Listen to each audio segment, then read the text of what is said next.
back to Mobility Project. Today we're going to take on one little piece that I think is a little bit misunderstood. And specifically I'm talking about how we go when we're doing the muscle up or any dynamic shoulder load that we need to land or receive in an organized position. And people this could extrapolate to any of the movements where suddenly I'm pulling and jumping and landing and need to be in a good, tight, organized, high torque position. It becomes a little bit more nebulous when we start talking about the muscle up. And let me just give you an example. If I'm pulling, right, turn out, see that right? You look sexy. Pulling in, Yeah. I'm loading, toes point, flexor points, Yeah. throw my body over right now, right? Yes. Wham! If I'm not receiving in an extra rotated stand position, with the rings going forward is kind of a rough guideline, then pretty much I guarantee that my shoulders are not going to be in ideal position. Is that right? Correct.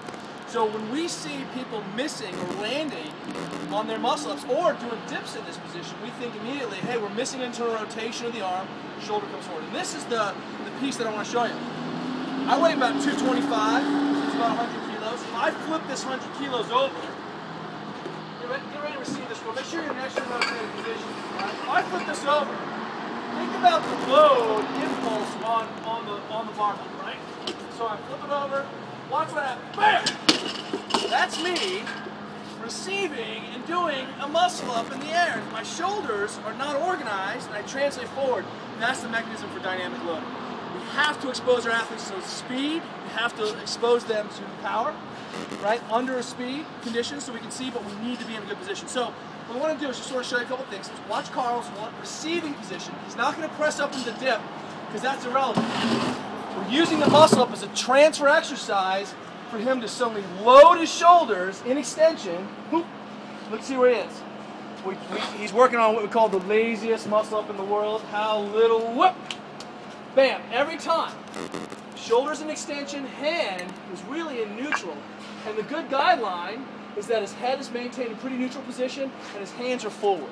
If he's in this position, look what can happen. You can easily pop up, go and do your little kick, whoop, and he presses out.